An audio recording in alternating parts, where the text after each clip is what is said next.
Dans cette série de vidéos, on va parler de la désérialisation. C'est une faille dévastatrice qui a été responsable notamment de la crise Log4Shell dont vous avez sûrement entendu parler si vous étiez développeur en 2021. On va regarder comment ça fonctionne, comment ça s'exploite et comment on va pouvoir s'en protéger avec des exemples que vous allez pouvoir reproduire chez vous et du code que je vais vous partager. Et bien c'est parti.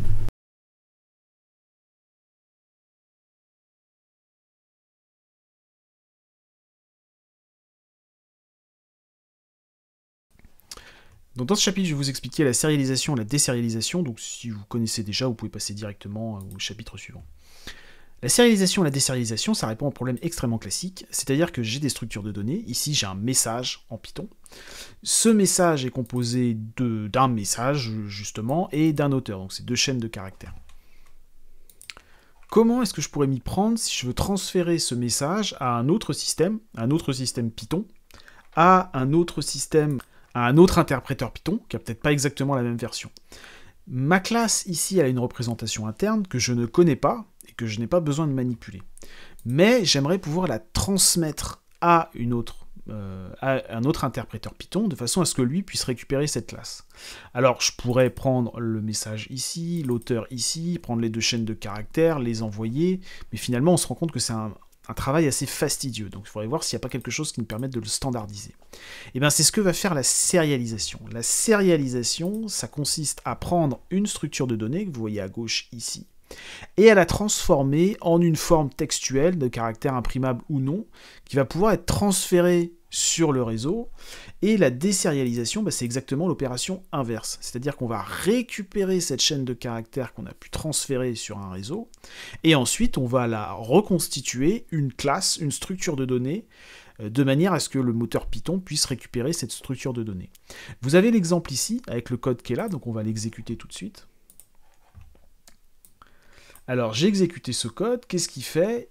Il construit un message, il construit une classe message avec un petit message hello de Miss Marple. On va sérialiser ce message, donc on va le transformer en une suite de caractères qui sont ici pas forcément imprimables, mais je me retrouve avec une suite de caractères binaires en Python, donc c'est vraiment une chaîne de caractères binaire que je récupère, je l'encode en base 64, ça c'est pas obligatoire, mais ça me permet de la transférer plus facilement sur un réseau, dans un paramètre par exemple, donc là on peut le transférer dans le paramètre d'une requête. Et ensuite nous allons désérialiser cette information pour récupérer notre classe d'origine, c'est ce qu'on voit ici. Et on voit que le unserialized, on récupère notre message qui est similaire au message initial. Et donc si je fais deux asserts ici sur le message et l'auteur, je constate que le message et l'auteur sont les mêmes. Donc la sérialisation, ça consiste à prendre une structure de données Python ou autre, c'est une structure de données dans n'importe quel langage, à la transformer dans une forme qui peut être transférée sur un réseau notamment, mais pas que. Et la désérialisation, ça consiste à faire l'opération inverse, à récupérer la structure de données initiale à partir de cette forme textuelle. Donc la désérialisation, c'est ce qui fait que quand j'ai ceci, je peux récupérer une structure de données dans le langage. Donc par exemple, ici, je suis en Python 3.10, la sérialisation et la désérialisation pourraient me permettre de communiquer des classes dans des versions de Python qui sont différentes. Donc il faut savoir qu'il existe beaucoup de techniques de sérialisation et de désérialisation. Donc en Python, j'ai utilisé la technique du pickle. Là, je peux vous montrer une sérialisation et une désérialisation en PHP. Donc on voit ici qu'on a une classe message, de la même façon qu'on avait une classe message en Python. Là, on l'a en PHP. Et j'utilise la fonction serialize et la fonction unserialized pour sérialiser ma classe et pour la désérialiser. Alors on va regarder un petit peu ce que ça donne. Là, je ne l'ai pas encodé en base 64. Donc là, j'affiche ma classe. Je ne connais pas sa structure interne, ça ne m'intéresse pas. Ici, j'ai la version sérialisée, donc c'est un espèce de petit protocole qui est spécifique à PHP. Donc ici, on reconnaît notre message. On voit qu'il y a des choses qu'on peut lire et d'autres qu'on ne peut pas forcément lire. Donc la sérialisation, c'est pas forcément quelque chose avec des caractères imprimables, mais c'est une suite de caractères. Et donc, en partant de cette suite de caractères, je suis capable, en utilisant la fonction unserialize, de récupérer ma classe initiale. Et on voit qu'ici, on fait une petite comparaison entre les deux classes, et on voit que les classes ont le même contenu, sont les mêmes classes. Alors une autre technique de sérialisation et de désérialisation qui est assez connue en Java, c'est celle avec Jackson. Donc j'utilise ici un object mapper. Donc là on est sur du Java. Je vais créer un object mapper et je vais créer mon message. Donc ici c'est pareil, c'est un record, c'est une classe, c'est comme un bin Java. Donc on récupère, on a le message, l'auteur, on crée un message, on sérialise. Alors ici c'est avec la fonction writeValue as string. On va afficher ce qui est sérialisé et ensuite on va réaliser une désérialisation pour récupérer notre objet. Donc on voit ici qu'on a notre objet message. Alors ici j'ai une sérialisation que vous connaissez certainement si vous faites du Spring ou autre type de framework qui communique en web, c'est du JSON. Donc là Jackson il m'a transcrit mon objet message en JSON et ensuite en partant de ce JSON on est capable de reconstituer la classe. Alors concrètement, comment ça s'utilise? J'ai ici un client, là je vais prendre mon exemple en Python, j'ai ici mon client, il va faire un pickle.dump de sa classe Java, il va ensuite la transmettre à un autre serveur, donc un autre système qui ne partage pas le même interpréteur Python, donc ils ne peuvent pas s'échanger des classes directement, mais il va utiliser la version textuelle sérialisée de cette classe, et ensuite il va passer à la désérialisation, donc en utilisant le pickle.load, qu'on voit pas très bien ici parce qu'il est en gris, et ce pickle.load, il va transformer cette forme sérialisée en structure de données interne au langage, donc en classe. Donc on va pouvoir récupérer une classe sans avoir à écrire toute la logique qui va faire que je transfère cette classe en quelque chose que je peux envoyer sur le réseau, etc. Un exemple classique de sérialisation et de désérialisation, c'est quand vous utilisez un framework comme Spring, ici Quarkus. J'ai une méthode get ici qui me renvoie un ensemble de messages, on le récupère sous cette forme-là en JSON. Donc le JSON correspond à la forme sérialisée que je peux transférer sur un réseau, ici dans le corps d'une requête. Et donc c'est quelque chose que je manipule dans mon code avec des classes. Donc ici c'est la classe message. Si vous ne comprenez pas forcément ce bout de code, c'est pas grave, il faut savoir qu'on renvoie une liste de messages. Ici je traite des classes du type message.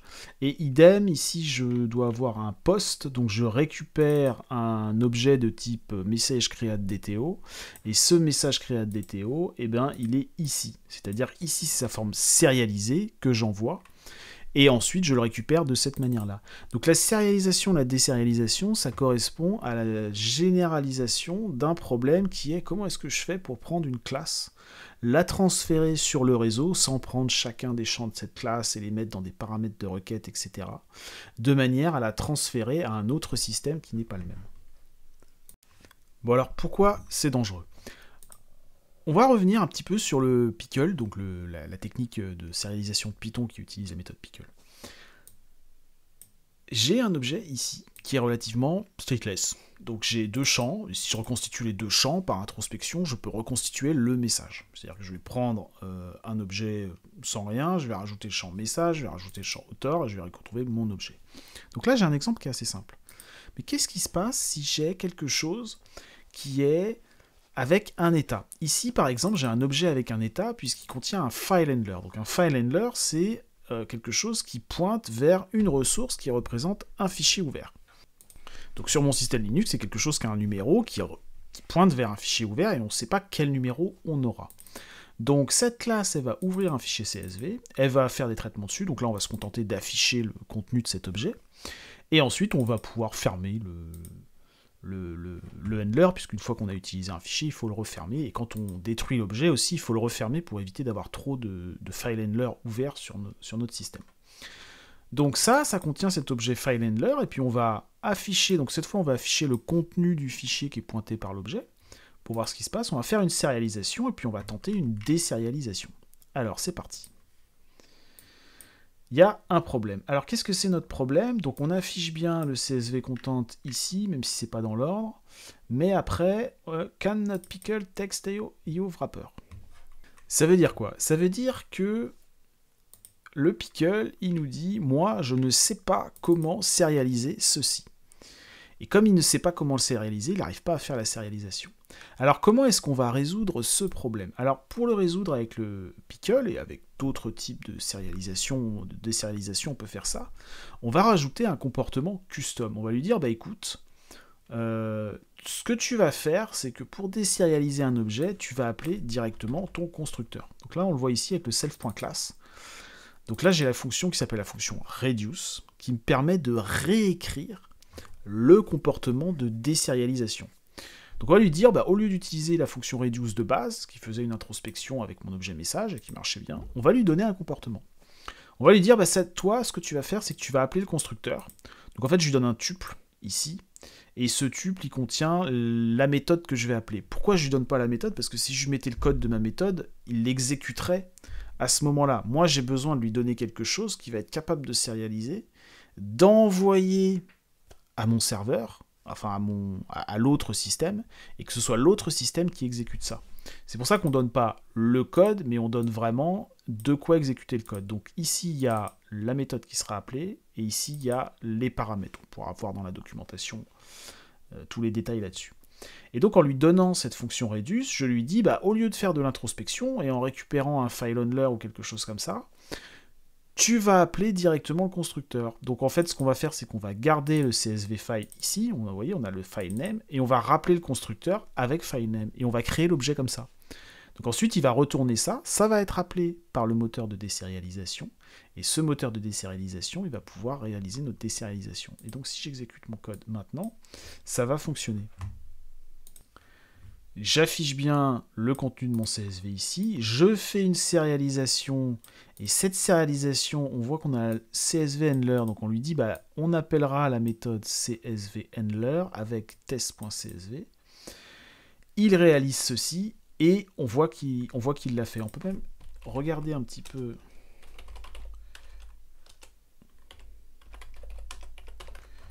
Si je mets une petite chaîne de caractères appel constructeur, on voit qu'on a un appel constructeur ici, et on voit qu'on a à nouveau un appel constructeur ici. Donc ce qui se passe, c'est qu'on va récupérer notre objet, mais on ne va pas faire d'introspection, mais on va exécuter du code avec ça. Donc je vais maintenant vous montrer un exemple un petit peu plus concret de ce qu'on peut faire avec la sérialisation et la désérialisation et comment c'est utilisé en général. Vous retrouverez les exemples sur mon GitHub, le lien est dans la description. Pour démarrer les exemples, vous avez deux méthodes, la méthode avec le Docker Compose et la méthode avec le code qui vous permet de débugger plus facilement. Dans tous les cas, vous aurez besoin de mettre dans un dossier .secret deux fichiers qui vont eux-mêmes contenir les secrets qui vont être utilisés dans l'application. Ce que vous mettez dedans, ça n'a pas énormément d'importance, puisque quoi que vous mettiez, l'application elle va fonctionner, elle a simplement besoin d'avoir ses secrets ici. Ça permet aussi de regarder les bonnes pratiques et de ne pas mettre ses secrets dans le code. Une fois qu'on a généré ceci, on se retrouve avec deux fichiers, le fichier PostgreSQL.txt, donc ça c'est le mot de passe de base de données qui sera utilisé par le pod du serveur et par le pod du client, donc le conteneur Django, pardon. Et idem pour la Django Key, c'est simplement la Django Key qui sera générée côté serveur et qui sera utilisée pour chiffrer les cookies, comme on le verra dans la vidéo. Une fois que ça c'est créé, on n'a plus qu'à lancer le Docker Compose. On fait un Docker Compose up build. Donc au niveau des conteneurs qui vont être démarrés, on en a 4. On a le Django init static. Donc ça va faire ce qu'on appelle la génération des ressources statiques. Elles vont ensuite être servies sur un conteneur Nginx. Donc là, c'est vraiment tous les CSS, les choses comme ça qui vont être contenues dedans. Le conteneur qui démarre la base de données. Ça fait ce qu'on appelle les migrations. Donc ça prépare la base de données de manière à ce qu'elle soit déjà remplie au moment où on démarre l'application. Et ça, c'est l'application Django Demo en elle-même. On voit que c'est démarré, on retrouve l'application sur le port 8000. C'est la méthode la plus simple, simplement ce sera plus difficile pour débugger, donc on a la deuxième méthode si on souhaite débugger. Si vous voulez démarrer les exemples et les débugger dans votre DI, on va pouvoir lancer l'application Django directement avec Python. On va créer un environnement virtuel Python, alors on va prendre Python 3 module Venv. Qu'est-ce que ça fait l'environnement virtuel? Ça va créer un Python qui va utiliser des librairies qui sont locales au projet. Donc tout va être dans le dossier Venv, et c'est cet environnement virtuel qui va être utilisé quand on charge une librairie. C'est très pratique parce que ça nous évite d'installer sur le système toutes les librairies qu'on va installer pour ce projet. Pour se placer dessus, on fait un source d'un fichier qui s'appelle bin activate. Une fois que c'est activé, on voit qu'on a le petit environnement virtuel qui est montré ici. Maintenant qu'on a notre environnement virtuel, on va installer nos différentes dépendances. Donc j'ai les dépendances de développement, ça c'est de ce dont j'ai besoin pour développer sur le projet, PyTest, des choses comme ça. Et je vais pouvoir installer les requirements. Alors requirements, bah, c'est tout simplement les packages dont l'application a besoin pour fonctionner. C'est Django, la base de données, etc. Une fois que c'est installé, on va faire les migrations. Alors les migrations, qu'est-ce que c'est? Bah, c'est ce qui va initialiser la base de données avec des morceaux de code. C'est-à-dire qu'il y a du code qui vous permet de créer la base de données directement. Donc un développeur qui récupère le projet, il a juste à récupérer la base de données. Alors là, ma base de données, elle est déjà initialisée. Si je veux la réinitialiser, j'ai juste à effacer le fichier SQLite.3. Donc voilà, si vous avez des problèmes avec la base de données, vous effacez ce fichier qui représente la base de données SQLite 3 et vous réappliquez Python manage.py migrate. La migration se lance et vous voyez que nos utilisateurs, dans la migration, on voit qu'ils ont un mot de passe qui a été créé. Donc ça, c'est leur mot de passe. On a un mot de passe pour Poirot, un mot de passe pour admin, que vous pourrez utiliser dans l'application pour vous connecter. Une fois que c'est fait, personnellement, moi, j'utilise une configuration Django dans mon EDI. Donc je crée une nouvelle configuration à un Django serveur. Donc là, il s'occupe de tout, hein, il l'a fait ici. Je spécie dans ma variable d'environnement qu'il va utiliser le Django demo.settings. Normalement, c'est automatique. Et je peux le lancer en debug. L'application est ensuite disponible sur le port 8000. Et ça fonctionne. Et l'intérêt ici, c'est qu'on va pouvoir placer des points d'arrêt et débugger. Je vais démarrer ce projet en mode debug et je vais me connecter dessus avec une nouvelle session de navigation privée et je vais regarder avec Burp le trafic, comme ça on va voir un petit peu ce qui se passe. Alors, on va aller sur le endpoint user-data. Donc ici dans la méthode user-data, qui est dans le fichier viewed-polls, on récupère la requête, ça c'est la requête que je viens de faire dans mon navigateur, et cette requête, on va regarder ce qui se passe dans cette méthode. Donc je vais d'abord regarder si j'ai un cookie qui s'appelle data. Si j'en ai pas, bah, je vais le créer, tout simplement.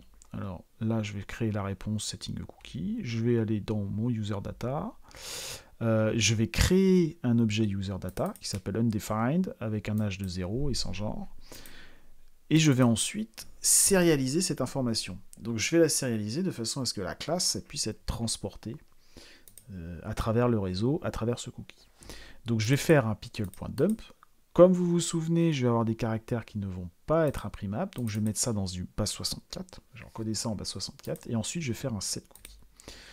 Une fois que j'ai fait mon set cookie, je vais renvoyer ma réponse, et ma réponse, on va la retrouver ici. C'est la dernière requête. Voilà, le set cookie va me définir un cookie. Si je prends ce cookie et que j'essaye de décoder le base 64, je vais retrouver mon pickle. Donc ma sérialisation, ma donnée sérialisée. Une fois qu'on a appelé le endpoint une fois, on le rappelle une deuxième fois. On a eu le cookie qui a été défini, là on voit le setting cookie. On va rappeler la méthode maintenant que le cookie est défini et ben cette fois-ci, on va aller chercher le cookie data. Donc il y a un split point, on verra tout à l'heure à quoi ça sert. Donc là, je récupère ma data. Donc là, j'ai un tableau avec un seul élément, puisqu'il n'y a pas de point, il n'y a pas de point ici, donc il n'y a qu'un seul élément en base 64. Je vais le décoder. Là, vous reconnaissez le x80 qui était ce qu'on voyait au début du pickle de l'exemple. Donc là, c'est le même principe. Et ensuite, je vais faire mon pickle.load. Voilà, et puis après, je vais mettre ça dans... Alors, j'utilise un template. Donc en fait, data, ça contient différents champs. C'est l'objet user data. L'objet user data, c'est un objet qui contient juste un nom, un âge, un genre. Et ensuite, on retrouve tout ça dans mon template, ici. Donc je récupère le data name, le data age, le data gender, et je mets ça dans du HTML, et c'est ce que je renvoie au client. Et donc le client, il va retrouver ça. Vous avez des choses qui vont mettre le template, le titre, qui va être corrigé sur un commit suivant, etc. Et donc, le template qui est renvoyé, c'est tout simplement ceci. Donc, ça veut dire concrètement que la requête qui est ici, elle va prendre le pickle encodé en base 64 ici, et ensuite, elle va l'afficher, donc elle va le décoder, et elle va l'afficher, voilà, elle va l'afficher ici. Alors, comme on l'a vu dans l'exemple précédent, à partir du moment où j'ai un pickle.load avec des données arbitraires, c'est dangereux. Donc ça veut dire qu'un attaquant serait en mesure de passer une information qui en réalité pourrait exécuter du code. Donc je pourrais avoir un client malveillant qui prend un objet, comme on a vu tout à l'heure, qui permet d'exécuter du code, il va en faire une sérialisation, il va envoyer cette sérialisation au serveur, et le serveur, en désérialisant, il va exécuter lui-même le code qui lui a été envoyé. Donc, comment va marcher notre attaque? Notre attaquant, il va créer un payload qui va sérialiser pour l'envoyer au serveur. Pour faire son payload malveillant à sérialiser, il va simplement faire une classe avec uniquement la fonction reduce, et cette fois-ci, contrairement à ce qu'on a vu tout à l'heure, on va utiliser la fonction OS_system avec une commande. La commande qu'on va mettre, c'est touch_temp_proof, qui aura pour effet de créer un fichier temp_proof. Donc ce fichier, pour l'instant, n'existe pas. Donc au moment de la désérialisation, c'est OS_system touch_temp_proof qui va être appelé et qui va créer ce fichier. On va passer ceci dans le pickle dump pour sérialiser, l'encoder en base 64 puisque c'est ce qu'il faut faire pour l'envoyer au serveur. Une fois que le payload sérialisé est envoyé au serveur, le serveur va récupérer le payload et il va procéder à la désérialisation. Il va faire un pickle.load et ce pickle.load aura pour effet d'appeler la fonction reduce et ensuite d'exécuter la commande OS_system_cmd et va exécuter notre commande dans le contexte du serveur. C'est parti. J'ai lancé mon exploit qui a effectué ma sérialisation. Je vais ensuite remplacer mon cookie data par le cookie, mon payload d'attaque.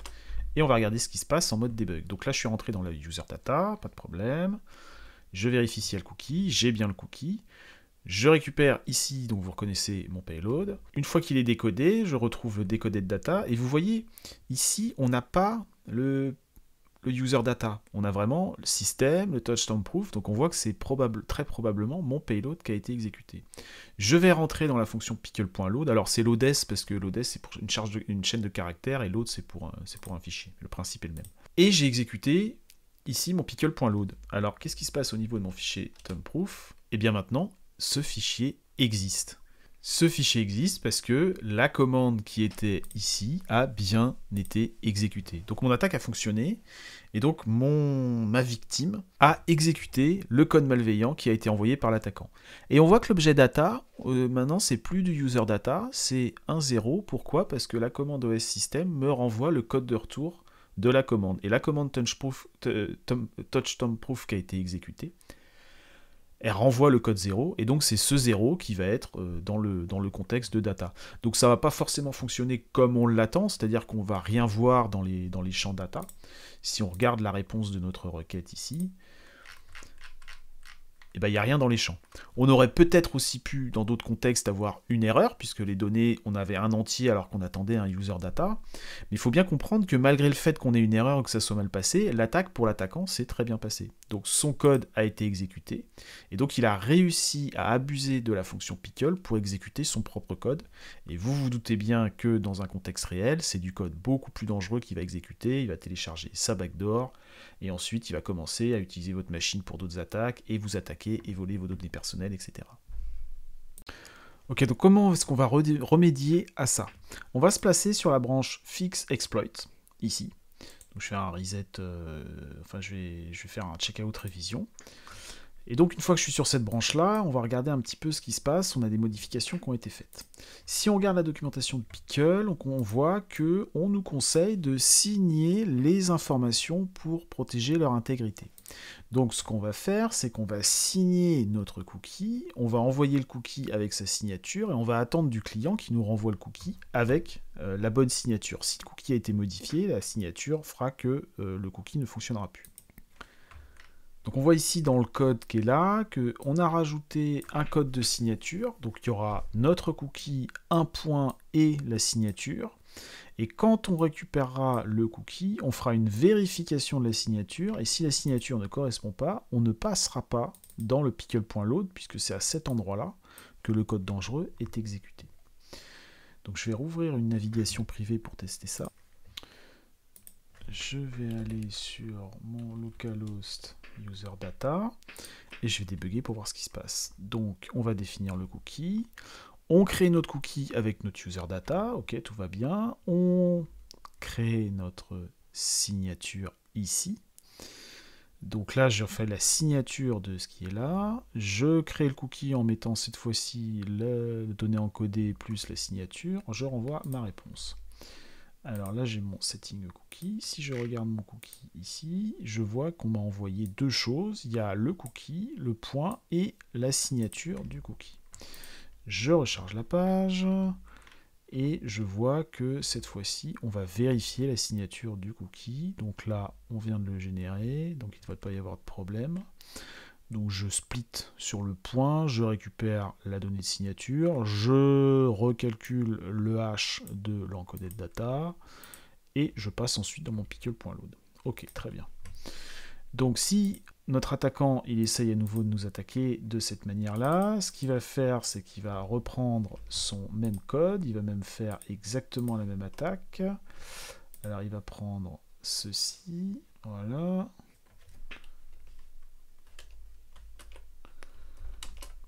Et il va envoyer son attaque. Donc il a modifié le cookie sur la partie qui l'intéressait. En modifiant ce cookie, il s'attend à ce que son code soit exécuté. Alors est-ce que ça va marcher? On va arriver ici, on va vérifier la signature, on va créer le hash de cette partie-là de la signature, ici.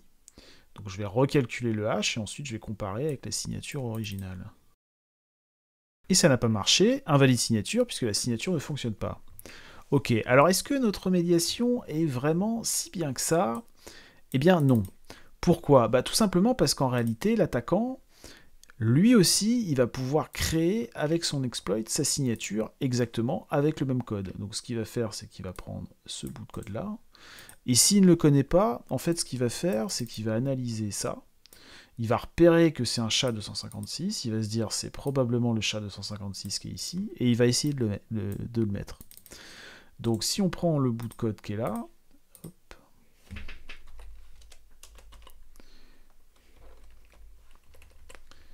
on va recréer le SHA-256 aussi.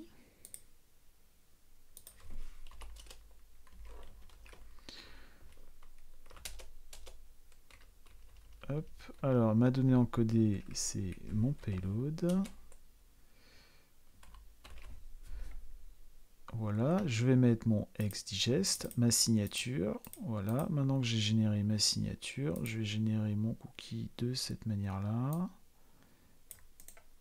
Donc tout ça, c'est des choses que l'attaquant peut déduire en regardant la requête.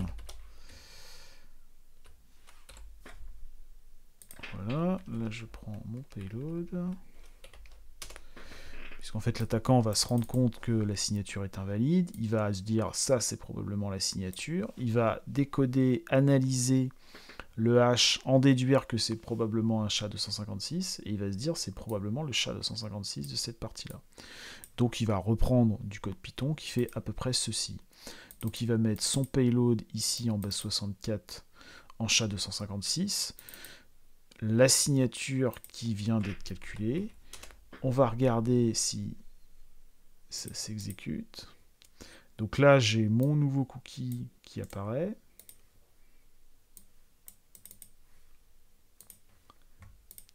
Et on va réessayer notre attaque de cette façon-là. Donc, ici, on split avec la signature. La signature est bonne. On passe dans le pickle.load et donc l'attaque fonctionne. Donc de ceci, on peut déjà dégager deux conditions qui sont nécessaires pour que notre remédiation fonctionne. Vérifier que le payload n'a pas été modifié, donc c'est bien ce qu'on a fait avec la signature, mais par contre la signature ne doit pas pouvoir être reproduite. Et là c'est le problème puisque l'attaquant a pu reproduire la signature sans problème. Donc on va regarder tout de suite une autre remédiation qui va nous permettre de remplir cette seconde condition. Donc pour regarder une remédiation plus efficace, on va se placer sur le commit use secret to sign in example et on va regarder ce qui a été rajouté sur ce commit. Alors cette fois-ci, on ne va pas utiliser le hashMac comme c'est dit dans la documentation, on va utiliser une autre technique, c'est-à-dire qu'on va construire la signature, mais dans cette signature, on va y mettre une clé secrète qui n'est connue que par le serveur. C'est-à-dire que là, je vais faire un update de mon hlib, donc je vais mettre dans mon hlib ma donnée encodée, mais en réalité, je vais également encoder la clé secrète. C'est-à-dire que je vais coller la donnée encodée avec une clé secrète, et ça fera office de signature. Ça veut dire que quelqu'un qui n'a pas la clé secrète, qui restera que sur le serveur, ne pourra pas retrouver la clé à partir de la signature, et il ne pourra pas non plus créer une signature correcte. On va le voir ici, donc on va réexécuter notre code, on va rouvrir une session ici. Je vais générer mon cookie. Donc cette fois-ci, je génère la signature de ma donnée encodée plus la clé secrète. Donc pour régénérer cette même signature, il faudra la clé secrète. On sort ici, on a défini un cookie. Une fois que j'ai défini ce cookie, je recharge la page. Il a bien détecté le cookie, il a bien détecté la signature. Ma signature est correcte, pour l'instant, tout va bien. Voilà, j'ai ma signature, mais par contre, si on essaye de relancer le même exploit avec la signature et sans la clé, on va regarder ce que ça donne.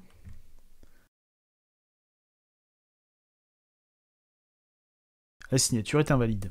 La signature est invalide puisque, au lieu de signer simplement le payload, j'ai signé le payload sur lequel j'ai rajouté une clé. Et en rajoutant cette clé, il faudrait coller cette clé pour obtenir la bonne signature. Si jamais notre attaquant s'amusait à essayer de rajouter autre chose, ça ne marchera pas.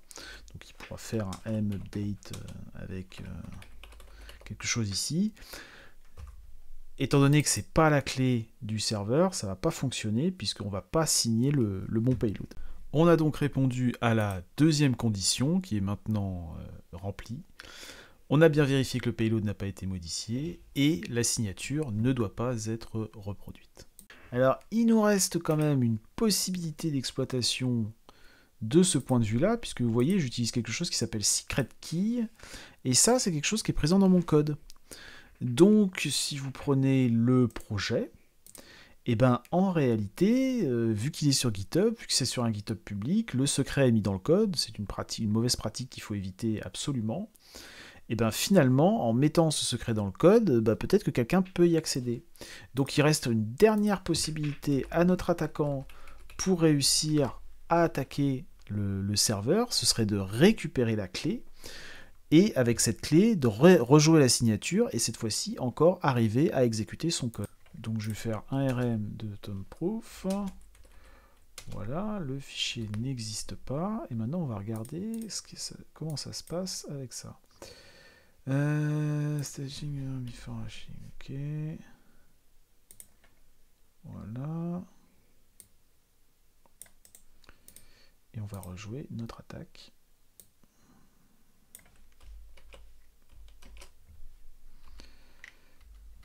Voilà, donc on va refaire la signature, toujours avec la clé secrète, mais la clé secrète a été connue de l'attaquant, elle a mal été sécurisée, donc il a pu récupérer cette clé, et là finalement, le pickle.load, il va être exécuté. Et donc si je regarde mon fichier, il a bien été créé. On a donc pu dégager une troisième condition pour que notre remédiation soit efficace. On a vérifié que le payload n'a pas été modifié, la signature ne devrait pas pouvoir être reproduite, mais le secret pour reproduire cette signature ne devait pas être connu, et dans notre cas, le secret est connu. On a donc cette troisième condition qui doit être remplie pour que notre remédiation soit efficace. Eh bien, merci d'avoir suivi cette vidéo, j'espère que vous avez appris comment sécuriser votre code et vous savez un petit peu plus sur la désérialisation. Dans la suite de cette série, on verra comment une application Django, sans qu'on ait besoin de rajouter le endpoint vulnérable qui a été utilisé pour l'exemple, peut également être attaquée dans certaines configurations, et on va analyser le code pour comprendre comment ça marche, et bien sûr on va voir comment est-ce qu'on va s'en protéger. On va également parler de Log4Shell, puisque c'est vraiment une faille que je trouve extrêmement fascinante, puisqu'à la fois elle a un impact incroyable, elle permet d'être exploitée avec une facilité déconcertante, et pourtant elle est assez complexe à comprendre dans son fonctionnement. Donc on va voir tout ça dans la suite de ces vidéos. À bientôt.